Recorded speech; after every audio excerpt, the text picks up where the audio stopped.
चंदन, ओ चंदन बेटा, कहाँ है बेटा? ये मटके उठवाने में जरा मेरी मदद कर देता।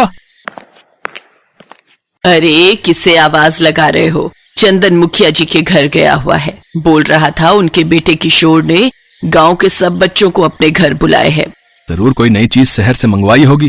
किशोर की आदत है, जब भी कुछ नया मंगवाता है गांव के बच्चों को चिढ़ाने के लिए बुला लेता है।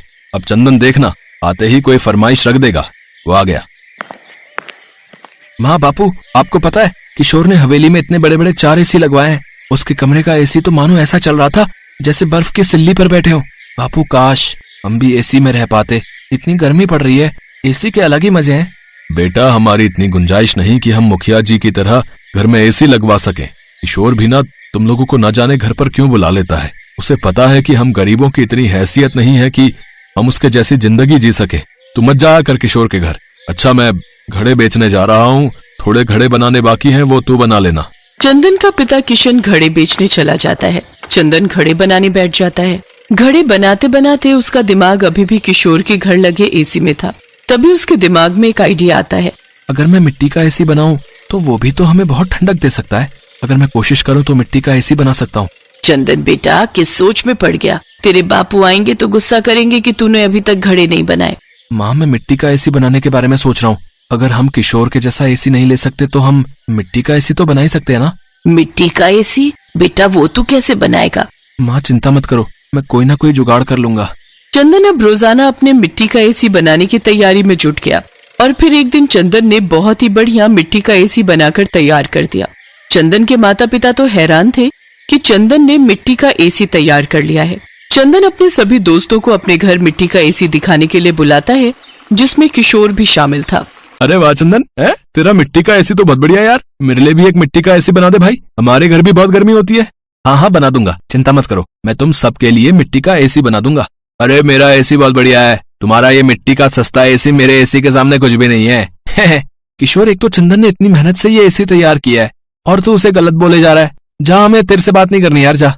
देख लूंगा तुम सबको, मैं जानते नहीं हो मैं गाँव के मुखिया का बेटा हूँ। किशोर गुस्से में वहाँ से चला जाता है। अरे तुम्हें उससे ऐसे बात नहीं करनी चाहिए थी। चलो जाने दो, जब उसका गुस्सा ठंडा होगा अपने आप आ जाएगा। माँ बापू आओ ना, हम सब इस एसी की ठंडी हवा का मजा लेते हैं।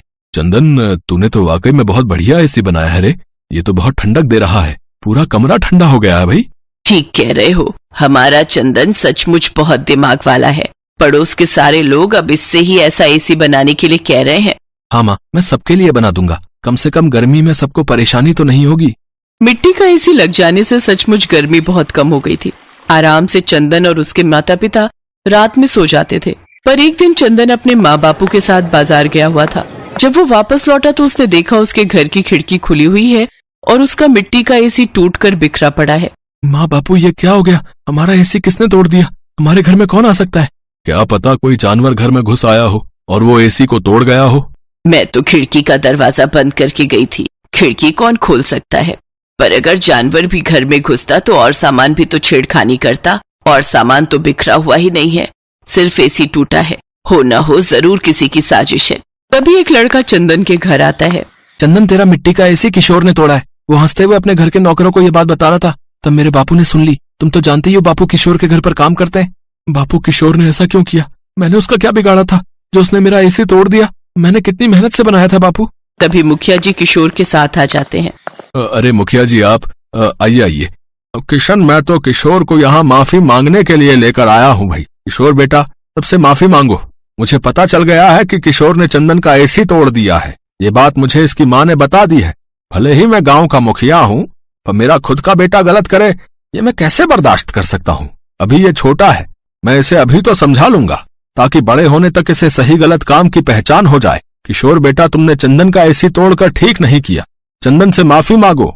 मुझे माफ कर दो चंदन, मुझसे गलती हो गई। मैं घबरा गया था कि अगर तुम्हारा मिट्टी का एसी आ गया है तो अब मेरे दोस्त मुझसे दूर हो जाएंगे। मेरे पास कोई भी खेलने के लिए नहीं आएगा क्योंकि तुम सबके घर के लिए मिट्टी का एसी बनाने वाले हो। पहले मेरे एसी के बहाने सब बच्चे मेरे पास खेलने के लिए आ जाते थे, पर पिछले कुछ दिनों से कोई भी मेरे पास नहीं आया, इसलिए मुझे तुमसे ईर्ष्या होने लगी और मैंने तुम्हारा एसी तोड़ दिया।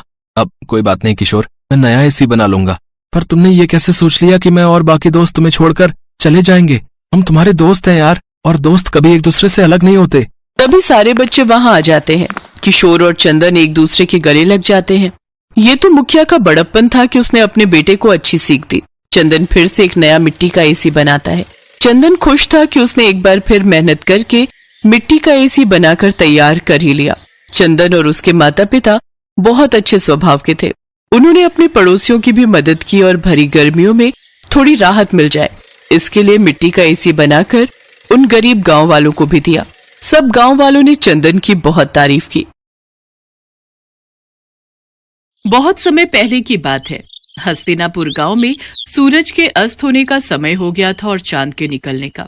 तभी सूरज चांद से कहता है, अरे भाई एक बात बताओ, जब भी तुम आते हो तो कोई तुम्हें आदर सम्मान देकर प्रणाम क्यों नहीं करता? ऐसा बिल्कुल भी नहीं है भाई, कई लोग मुझे भी प्रणाम करते हैं। पर मैं तो जब भी आता हूँ सारी दुनिया जल चढ़ाकर और सूर्य नमस्कार करके मेरा स्वागत करती है, किंतु मैंने आज तक किसी को भी तुम्हारा स्वागत करते हुए नहीं देखा। चांद और सूरज की ये वार्तालाप हस्तिनापुर गांव के निवासी सुन रहे थे। तभी बिरजू कहता है, हम तो सिर्फ सूरज को ही अपना भगवान मानते हैं, चांद हमारे लिए कुछ नहीं है। नहीं, ऐसी बात नहीं है। चांद भी हमारे लिए भगवान समान ही है। चांद भी हमें रोशनी देते हैं। सूरज भगवान तो हमें रोशनी और धूप देते हैं, लेकिन चांद वो हमें क्या देते हैं? लेकिन सारी रात तो हम सोए रहते हैं, तो फिर उस रोशनी का हम क्या करेंगे? हमें चांद की जरूरत नहीं है। हाँ, अगर चांद नहीं भी आएगा तो हमें कोई फर्क नहीं पड़ेगा। हाँ, उसका होना ना होना एक ही बात है। तुम ये क्यों भूल रहे हो? करवा चौथ वाले दिन इन्हीं की पूजा करने के बाद तुम्हारे लिए रखा गया व्रत पूरा होता है। लेकिन शुरुआत तो सूरज भगवान की पूजा से ही होती है। गांव वालों की बातें चांद और सूरज बड़े ध्यान से सुन रहे थे। उनकी बातें सुनकर सूरज तो खुश हो गया, लेकिन चांद थोड़ा उदास हो गया। फिर सूरज चांद से कहने लगा, देखा, हस्तिनापुर के लोग भी मुझे ही अपना भगवान मानते हैं और उनकी नजर में तुम्हारी कोई अहमियत नहीं है। परंतु मैं भी तो इन्हें रोशनी देता हूँ, और अगर मैं ना रहूं तो मेरे बिना इनकी जिंदगी भी अस्त व्यस्त हो जाएगी। ये तुम्हारी गलतफहमी है। इन लोगों को तुम्हारी बिल्कुल भी जरूरत नहीं है।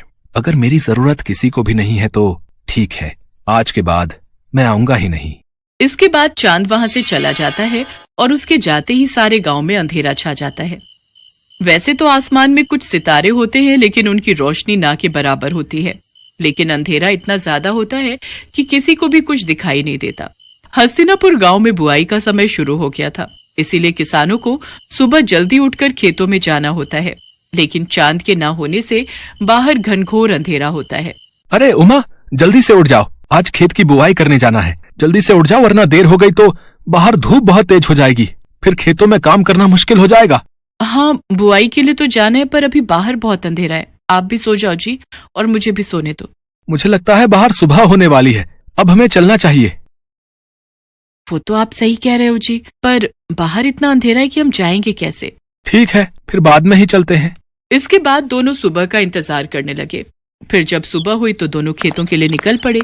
लेकिन थोड़ी ही देर में सूरज सर पर आ गया और खेत में काम करना मुश्किल हो गया। बहुत गर्मी हो रही है जी, चलो घर चलते हैं, कल सुबह जल्दी आकर काम कर लेंगे। हाँ, तुम सही कह रही हो, इस भयानक गर्मी में तो हालत खराब हो गई। अगले दिन जब दोबारा काम के लिए उठते हैं तो बाहर बहुत अंधेरा होता है, और बाद में जब काम पर जाते हैं तब तक तेज धूप हो जाती है। इस समस्या से परेशान होकर पवन सूरज भगवान से कहता है, हे सूर्यदेव, अगर आप रात को भी उपस्थित रहें तो हमें कभी भी चांद की जरूरत नहीं पड़ेगी और हम केवल आपकी ही पूजा करेंगे। अरे जल्दी से खाना बना दो, मुझे बहुत तेज भूख लगी है, नींद आ रही है, सोना भी है। लेकिन अभी तो दिन हो रहा है जी, क्या अभी से खाना बना दूं? हाँ, मुझे लगता है आज शाम नहीं होगी। तुम जल्दी से खाना बना दो, मुझे बहुत भूख लगी है। अच्छा ठीक है, बना देती हूँ।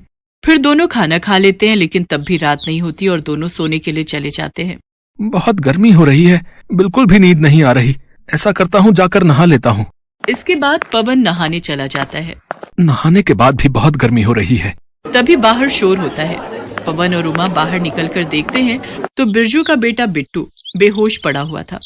क्या हो गया मेरे बच्चे, कोई जल्दी से पानी लाओ। फिर उमा जल्दी से पानी लाकर बिट्टू के मुंह पर छिड़काव करती है। कुछ ही देर में बिट्टू होश में आ जाता है। लगता है दिन रात धूप लगने की वजह से ये बेहोश हो गया था। इसके बाद सभी सोने के लिए चले जाते हैं, लेकिन गर्मी की वजह से किसी को भी नींद नहीं आ रही थी। सारी रात लोगों की ऐसे ही कट जाया करती।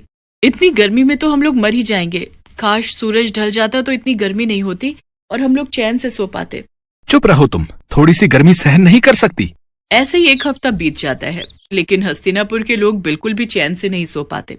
और देखते ही देखते कई लोगों की तबीयत बिगड़ने लगती है। ये सब तुम्हारे कारण ही हो रहा है। ना तो तुम चांद का अपमान करते और ना तो वो यहाँ से जाते। इसके बाद पवन बाहर जाकर सूर्यदेव से प्रार्थना करता है। हे सूर्य देवता, अब से आप केवल दिन में ही रहिए। हम आपकी गर्मी सहन नहीं कर पा रहे हैं। रात को हमें चांद की ही जरूरत है। इसके बाद पवन और सभी गांव वाले चंद्रदेव को पुकारने लगते हैं। हे चंद्रदेव, हमें माफ कर दीजिए। हमें आपकी भी उतनी ही जरूरत है जितनी सूरज की। हाँ चंद्रदेव, जहाँ दिन सूरज के बिना अधूरा है वहीं रात आपके बिना अधूरी है। अब से हम आपकी भी उसी तरह पूजा करेंगे जिस तरह सूर्यदेव की करते हैं। ठीक है, मैं रात में तुम लोगों को रोशनी देने के लिए फिर से उपस्थित रहूंगा। मुझे माफ कर दो मेरे भाई। अब मुझे समझ आ गया है कि जितनी जरूरत इस दुनिया को मेरी है उतनी ही तुम्हारी। सूरज ढल गया और अंधेरा होने लगा। तब चांद ने अपनी रोशनी चारों ओर बिखेर दी। इसके बाद सभी गांव वालों ने सर झुकाकर चांद का स्वागत किया और सभी गांव वाले पूरे 1 हफ्ते बाद चैन की नींद सोए। Best buddies. Hello friends, thanks for watching this video. अगर आपको ये वीडियो पसंद आया है तो प्लीज लाइक, सब्सक्राइब, कमेंट्स करें इस वीडियो पर और हाँ, शेयर करना भी ना भूलें। और भी मजेदार वीडियो देखने के लिए नीचे दिए गए बेल आइकॉन को दबाएं। देखते रहिए बेस्ट बडीज।